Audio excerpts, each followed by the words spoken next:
Ministère Bethesda. Ministère Bethesda. Ministère Bethesda. Bien-aimés dans le Seigneur, il y a une question existentielle. Moi, j'appelle ça une question existentielle que j'aimerais que chacun se pose ici parmi nous. Vu que nous sommes tous croyants, nous sommes tous chrétiens. Et il y en a parmi nous qui ont des dons spirituels. Il y en a parmi nous qui ont des grands témoignages. Et j'aimerais tout de même te poser la question de savoir, depuis que tu parles en langue, depuis que tu prophétises, depuis que tu as le don de guérison, qu'est-ce que tu as fait pour le royaume?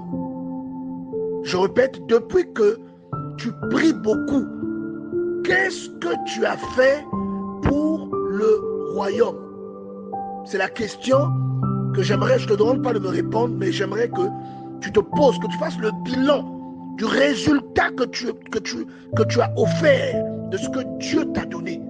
J'aimerais que tu fasses toi-même le bilan des actions que tu as menées. Est-ce que ces actions-là auprès de Dieu, avec le don qu'il t'a donné, est-ce que ces actions peuvent être considérées comme une contribution à ce que le royaume de Dieu soit renfloué? J'aimerais te rappeler que tu ne viens dans ce monde que de transit. Tu n'es pas dans ce monde pour y demeurer. La Bible déclare dans 1 Pierre chapitre 2 verset 11, bien-aimés, je vous exhorte comme des étrangers et des voyageurs sur la terre, comme des étrangers. Il te dit que tu n'es qu'un étranger. Tu dois te conduire comme tel. Tu n'es pas là pour durer. Il dit comme des voyageurs sur la terre, à vous abstenir des convoitises charnelles qui font la guerre à l'âme.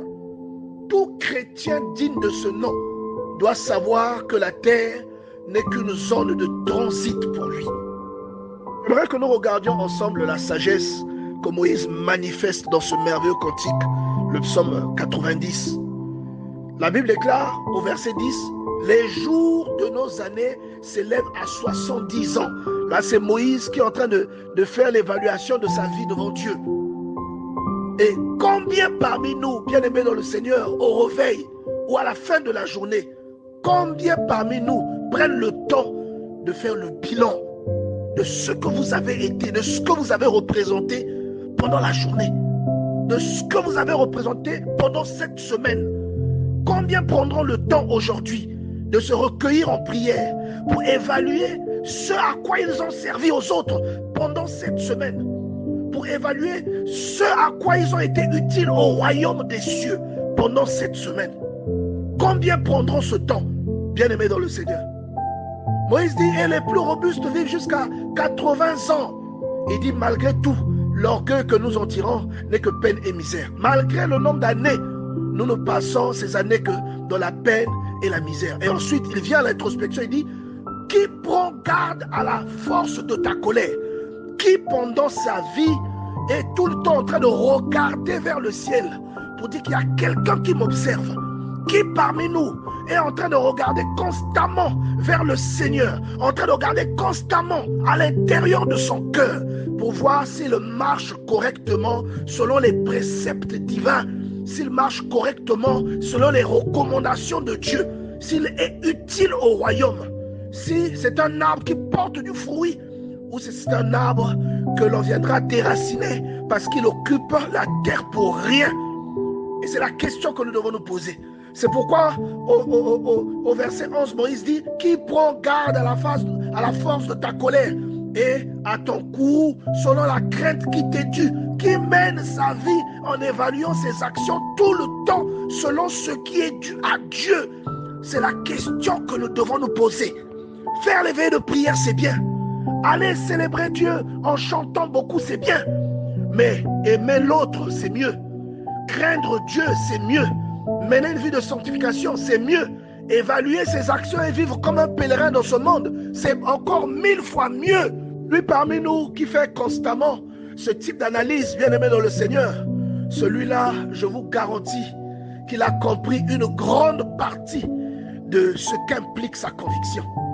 Au verset 12, Moïse dit, enseigne-nous à bien compter nos jours, afin que nous appliquions notre cœur à la sagesse. Celui qui prend la peine de se regarder dans le miroir, celui-là prend aussi le soin de se corriger. Le miroir, c'est la parole de Dieu. C'est ce que la Bible déclare dans le livre de Jacques. Le miroir, c'est la parole de Dieu. Votre miroir qui vous permet de regarder à quoi vous ressemblez, c'est la parole de Dieu, bien-aimé. Parce que Dieu ne prend pas égard au physique, mais il prend égard à qui vous êtes intérieurement. Celui-là qui se regarde continuellement dans le miroir de la parole saura appliquer son cœur à la sagesse. Il saura corriger ses voies. Il saura marcher selon les préceptes de Dieu afin de garantir son éternité, bien-aimé dans le Seigneur. Chacun des jours que tu passes ici doit attirer ton attention. Chacun des jours que tu passes sur cette terre requiert une attention particulière. Chacun des jours que tu passes sur cette terre a besoin d'une évaluation quotidienne. Et à la fin de la semaine, tu dois tout le temps évaluer le mal que tu as pu faire sans le vouloir, les choses que tu n'as pas pu éviter. Est-ce que tu t'es rapproché du but que Dieu t'a confié? Est-ce que tu as régressé? Tu dois constamment t'évaluer. Et celui qui fait cela, bien-aimé dans le Seigneur, lui sauvera la vie. Cela pourrait être une source de repentance, par conséquent, de salut pour cette personne. Et je suis très frappé, bien-aimé, par la sagesse des patriarches. Et moi, je dis souvent qu'il y a beaucoup de patriarches, en l'occurrence Abraham, Jacob, David. Ils avaient des révélations sur des choses que nous n'avons clairement vu que dans le Nouveau Testament, mais que ces gens-là quand même ont appliqué de leur époque, ont appliqué de leur temps. La Bible déclare dans Genèse chapitre 47, verset 9, Jacob répondit à Pharaon, les jours des années de mon pèlerinage. Regardez comment Jacob définit sa vie. Il appelle sa vie un pèlerinage. Et j'aimerais que quelqu'un comprenne ce qu'un pèlerinage signifie. D'après le dictionnaire, le pèlerinage est un voyage que fait un pèlerin vers un lieu de dévotion. Un voyage que fait un pèlerin vers un lieu de dévotion. Un pèlerinage est un voyage que l'on entreprend dans le but de sa conviction, dans le but de sa foi, dans un but de piété. Et c'est comme ça que le grand patriarche définissait sa vie. Et je me demande bien, combien de chrétiens de nos jours qui remplissent les églises définissent leur vie comme un pèlerinage. Pour beaucoup de chrétiens, c'est l'enrichissement matériel. Pour beaucoup de chrétiens, c'est la conquête de je ne sais quelle prime. Bien-aimés, combien parmi nous arrivent à définir leur voyage, leur passage sur cette terre comme un pèlerinage, ce qui signifie un moment de recherche de Dieu, un moment de piété, un moment où on ne fait que des choses pour le salut de son âme et de celle des autres, un moment de prière continue. Combien parmi nous, bien-aimés, combien de chrétiens parmi nous font-ils ce genre de choses? Moi, je me le demande aujourd'hui. Si vous êtes un chrétien, vous parlez en langue, je me demande, qu'est-ce que vous avez fait pour le royaume de Dieu à ce jour? Lorsque vous priez beaucoup, qu'est-ce que vous avez fait pour que le royaume de Dieu essaie de récupérer toutes ces personnes qui ont été déchues de leur nationalité céleste à cause du péché? Qu'est-ce que vous avez fait? Dieu ne vous envoie pas sur cette terre seulement pour parler en langue. Dieu vous envoie sur cette terre pour convertir les âmes. Dieu vous envoie sur cette terre pour annoncer la bonne nouvelle. Même si vous n'êtes pas un prédicateur, votre mode de vie peut conquérir le cœur de quelqu'un et ramener cette personne à Dieu. Bien-aimés, c'est pour cela que Dieu vous envoie sur cette terre. Ce n'est pas pour faire des prières mitraillettes. Il vous envoie sur cette terre pour conquérir des âmes et les ramener à Dieu. Vous voyez ici toute la dimension de la révélation qu'avait Jacob. Vous comprenez pourquoi certaines personnes sont élevées et d'autres ne le sont pas. Vous comprenez pourquoi certaines personnes sont bénies et d'autres ne le sont pas.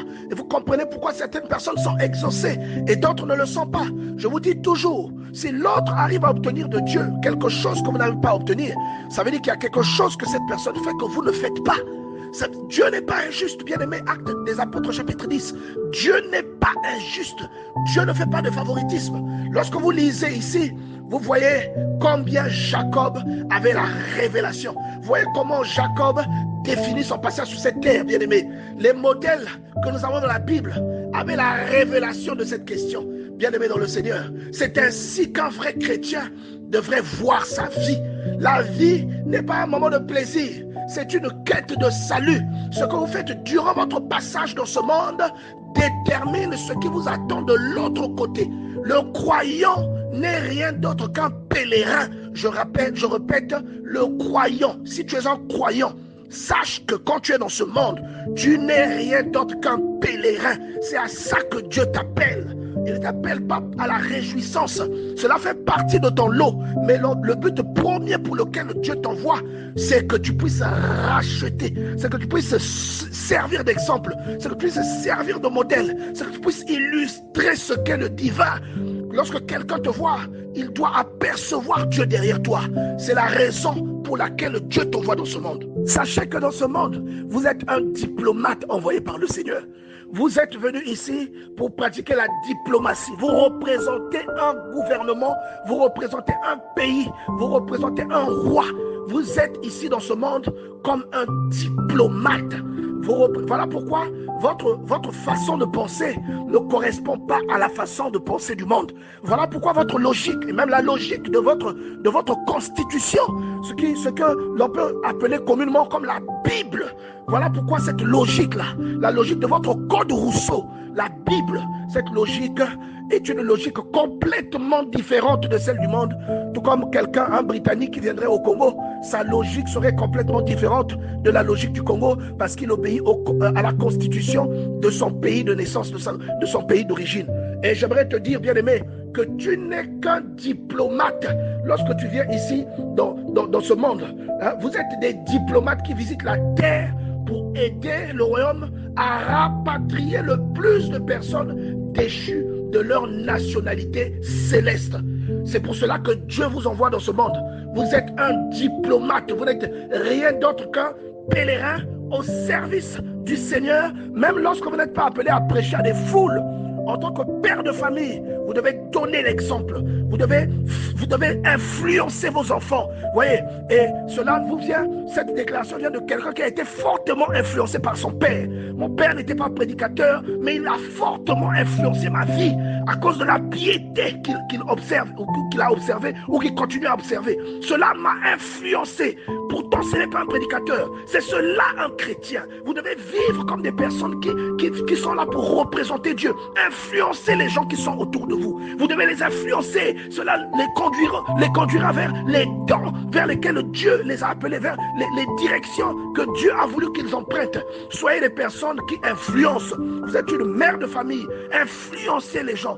Vous êtes un enfant. Influencez votre entourage. C'est cela que Dieu attend de vous. Ramenez des gens à Dieu, quelle que soit l'âme que vous avez reçue de Dieu. Et il y a des diplomates très puissants que nous avons connus, comme l'apôtre Paul. Il était tellement investi que même les démons savaient qui il était. On pensait qu'il n'y avait que Jésus qui était connu des démons. Mais lui, il était tellement impliqué que le diable s'inquiétait. Il inquiétait tellement le ministère du diable que même les démons savaient qui il était. Et vous avez lu, bien aimé dans le Seigneur, dans le livre des Actes et des Apôtres, où il est écrit que nous connaissons, au verset 19, nous savons qui est Paul, nous savons qui est Jésus-Christ, mais vous, qui êtes-vous? Il y a beaucoup d'intrus dans le royaume des cieux. Il y a beaucoup de personnes qui volent l'uniforme, mais qui n'ont pas cette autorité. Soyez des vrais diplomates. Avec votre carte consulaire, représentez le Seigneur, menacez les œuvres du diable. Et j'aimerais là-dessus faire une petite parenthèse concernant l'autorité du diplomate, concernant l'autorité du croyant. En tant que croyant, il y a une autorité qui nous accompagne. Et il y a aussi beaucoup de croyants qui n'ont pas cette autorité. Parce que l'autorité en question obéit à des principes. Vous voyez, il y a beaucoup de personnes qui s'en aperçoivent même dans le sommeil, où ils peuvent faire un mauvais rêve. Ils disent au nom de Jésus, mais leur voix ne sort même pas.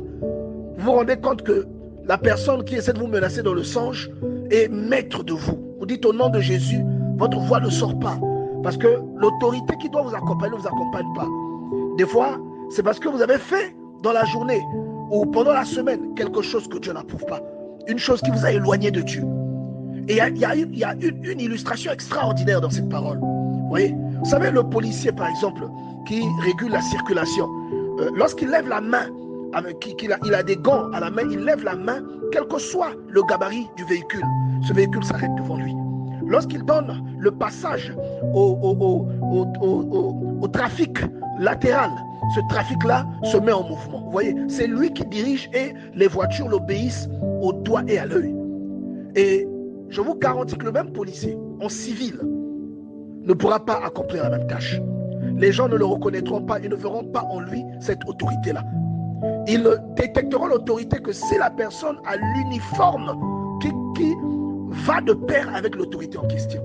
Si aujourd'hui un policier en civil vient essayer de se rendre maître de vous, vous n'allez pas vous laisser faire. Mais s'il est en tenue, et pour la plupart du temps, même s'il commence à vous maltraiter, vous serez dissuadé. Vous voyez, vous n'aurez pas le même engouement parce que vous aurez peur de la tenue que le policier a portée. Et il en est de même pour le chrétien. Et il y a des personnes qui prient, mais qui n'ont pas l'uniforme qui va avec la puissance qui doit accompagner un chrétien. Et la parole déclare au verset 13, quelques exorcistes juifs ambulants essayèrent d'invoquer sur ceux qui avaient des esprits malins le nom du Seigneur Jésus, en disant, je vous conjure par Jésus que Paul invoque. Vous voyez? Donc, ils savaient que le nom de Jésus existe, comme beaucoup de croyants savent que le Seigneur est vivant. Beaucoup de croyants savent les miracles que le Seigneur peut accomplir, mais ils n'ont pas le mandat qui va avec les serviteurs que le Seigneur se choisit. Ils n'ont pas le mandat qui accompagne ceux qui marchent selon les préceptes de Dieu. Et même dans votre propre vie, même si vous n'êtes pas un homme de Dieu, vous êtes juste un père de famille, vous êtes une mère au foyer, une épouse, un enfant. Si vous craignez Dieu, vous aurez une autorité. Vous aurez cette autorité-là qui vous accompagnera et qui se manifestera. Vous voyez? Et ici, ils disent, je vous conjure par Paul que Jésus invoque. C'est dans cette position que la plupart des chrétiens se retrouvent lorsqu'ils disent au nom de Jésus. C'est qu'ils sont dépouillés de la chose qui fait que le nom de Jésus est de l'effet. Vous voyez? Ils ont comme un revolver, mais qui n'est pas chargé. Vous menacez quelqu'un, la personne sait que le revolver n'est pas chargé. Cette personne vous attaquera et se rendra maître de vous. Comprenez, bien aimé. Et on dit, l'esprit malin leur répondit, je connais Jésus et je sais qui est Paul. Et c'est la partie la plus extraordinaire parce que vous vous rendez compte que ce type œuvrait tellement pour le royaume que même le monde des ténèbres le connaissait. Des personnes qui n'étaient pas vivantes sur la terre, mais qui n'étaient pas visibles sur la terre. Des entités spirituelles, maléfiques, connaissaient l'apôtre Paul. C'est extraordinaire. Oui, on reconnaissait en lui le fonctionnaire céleste. On reconnaissait en lui la personne mandatée par le Seigneur. Et ces entités-là connaissaient Paul. Et pourtant, Paul n'avait peut-être pas eu affaire à ces entités-là directement. Mais peut-être qu'entre entités, les entités se disent des choses. Peut-être qu'entre démons, ils ont des discussions. Et lorsqu'ils ont invoqué le nom de Jésus en citant Paul, les démons, l'esprit leur a répondu, je connais Jésus et je sais qui est Paul. Oui. Et je suis en train de me poser la question, mais combien de démons nous connaissent, bien aimés dans le Seigneur? Est-ce qu'on parle des œuvres que nous faisons dans le monde des ténèbres? Est-ce qu'il y a des discussions à notre propos par rapport aux dégâts que nous sommes en train de causer ici sur la terre? Est-ce que le monde des ténèbres parle de nous aussi, comme on a parlé de Paul dans Actes chapitre 19? La seule raison de la célébrité de Paul, même chez les mauvais esprits, était le fait que c'était un croyant redoutable. C'était la vie de consécration qu'il avait, la vie de jeûne qu'il menait, la vie de sanctification qu'il menait, et qu'il était redouté devant les esprits, parce qu'aucun esprit ne lui résistait. Il arrivait devant un boiteux de naissance. Le boiteux marchait. Pierre arrivait chez Aîné, qui était couché depuis 8 ans. Il disait, Aîné, lève-toi et fais ton lit. La paralysie qui le bloquait, l'esprit qui le mettait couché, a entendu l'ordre de Paul et il a abandonné Aîné. Vous voyez? Donc, il y a quelque chose, peut-être nous sommes en train que nous ne réalisons pas. Bien aimé, il y a peut-être une chose que nous ne réalisons pas. Est-ce que nous faisons suffisamment, nous provoquons suffisamment de délivrance, nous provoquons suffisamment de remous dans le monde des ténèbres? On vous disait dernièrement, la raison pour laquelle le chrétien est tout le temps perturbé par des attaques de toute forme, c'est pour que sa foi soit atteinte. Parce que la foi, c'est le lien que le chrétien a avec Dieu. Et la Bible dit que c'est par la foi qu'on est justifié. Vous comprenez? Et aujourd'hui, le chrétien qui est lié à Dieu a une autorité. Et quel que soit le domaine auquel Dieu l'appelle, vous verrez cette autorité-là s'illustrer dans ce domaine. Vous pouvez sentir l'autorité même par la prédication. Vous pouvez sentir l'autorité par la prière. Vous pouvez sentir l'autorité par l'imposition des mains. Vous pouvez sentir l'autorité par une forme d'entrepreneuriat dans les choses de Dieu. Et ces choses-là vont être couronnées de succès. Et la question que je me pose aujourd'hui, c'est est-ce que nous sommes suffisamment redoutables? Est-ce que nous provoquons du remous, bien-aimés, dans le monde des ténèbres, comme Paul? Est-ce que par exemple ce que nous faisons aujourd'hui par la prédication, et nous voyons qu'il y a des témoignages que les âmes sont délivrées, est-ce que nous faisons suffisamment de dégâts dans le royaume des ténèbres pour que les gens sachent, ah, un tel je le connais? Vous voyez, j'aimerais t'encourager, bien-aimé, à prier encore plus fort afin de faire des dégâts. Vous voyez, aujourd'hui, lorsque tu es dans l'enclos de Dieu et que tu prêches la parole de Dieu, tu deviens comme un terroriste pour le diable parce que tu fais des dégâts chez lui. Vous voyez, je t'encourage à être quelqu'un qui fait des dégâts dans toutes les œuvres du diable afin de dissuader et de créer des défections dans le camp de l'ennemi, bien-aimé dans le Seigneur. Là où vous êtes, bien-aimé, le diable doit savoir qui vous êtes. Il doit entendre parler de vous. Il va déléguer des personnes pour vous faire la guerre. Ça peut être des personnes vivantes. Ça peut aussi être des esprits qui viennent attaquer votre foyer, qui viennent attaquer vos projets, vos entreprises. Sachez que vous avez une réputation. Ce que vous faites a de l'impact. De là où il est, il ressent qu'il y a un danger qui menace son royaume. Vous devenez comme un djihadiste, mais pour le compte de Jésus-Christ. Là, vous partez, vous faites des attentats dans le royaume du diable, dans le milieu des esprits impudiques, dans les milieux des esprits de l'ivrognerie, dans les milieux des esprits de fornication. Vous faites des attentats, vous faites exploser les domaines où se réunissent les personnes qui sont liées par des habitudes, les domaines où se réunissent les esprits qui rendent malades, les esprits de paralysie. Vous faites des dégâts tout le temps dans le royaume du diable. Et le diable saura qui vous êtes, il sait qui vous êtes. Et Dieu par conséquent va déclencher une protection rapprochée à votre niveau. Voilà pourquoi la Bible dit: l'ange de l'Éternel campe autour de ceux qui le craignent afin d'arracher leur âme au danger. Autour de ceux qui le craignent. Ceux qui le craignent, c'est ceux qui font sa volonté. Ceux qui le craignent, ce n'est pas ceux qui récitent les prières matin, midi, soir. Ceux qui le craignent, c'est ceux qui font sa volonté. C'est ceux qui aiment les autres. Ce ne sont pas ceux qui connaissent le mieux la Bible, mais c'est ceux qui aiment les autres. Ce ne sont pas ceux qui prient le plus, mais ce sont ceux qui aiment les autres. Ce ne sont pas ceux qui prêchent le mieux, mais ce sont ceux qui aiment les autres et ceux qui aiment le Seigneur. Parce que même si vous êtes le meilleur prédicateur du monde, si vous n'aimez pas votre prochain, votre prédication ne servira à rien et vous ne serez pas un digne représentant du royaume des cieux. Tout ce que vous ferez ne servira à rien. 1 Corinthiens chapitre 13, tout ce que vous ferez ne servira à rien. Vos dons ne vous serviront à rien. Les miracles que vous ferez ne glorifieront pas Dieu. Vous irez dire: j'ai fait des miracles en ton nom. Il vous dira: éloignez-vous de moi, mauvais serviteur, je ne vous ai jamais connu. Simplement parce que vous n'avez pas aimé l'autre. Aimez l'autre, soyez un digne représentant. Il a dit: le monde saura que vous êtes mes disciples si vous aimez les uns les autres. Soyez les dignes représentants du Seigneur. Faites des dégâts. Quand vous n'aimez pas les autres, le diable a gagné. Quand vous n'aimez pas les autres, le diable est content. Faites des dégâts en tant que représentant, en tant que diplomate, en tant qu'envoyé du royaume céleste, en pèlerinage sur cette terre. Jouez convenablement votre rôle, bien-aimé dans le Seigneur. Que chacun essaie de méditer. Je dis bien, c'est une question existentielle. Ne continuez pas à faire ce que vous faites sans avoir réfléchi à ce problème. Si vous ne réfléchissez pas à ce problème et que vous continuez à aller à l'église, vous allez à l'église pour rien. Vous allez prier pour rien. Réfléchissez à ce problème. Depuis que vous parlez en langue, qu'est-ce que vous avez fait pour le Seigneur? Combien de personnes avez-vous influencé par votre caractère? Combien de personnes avez-vous poussé à la repentance? Réfléchissez à ce problème. Ministère Bethesda.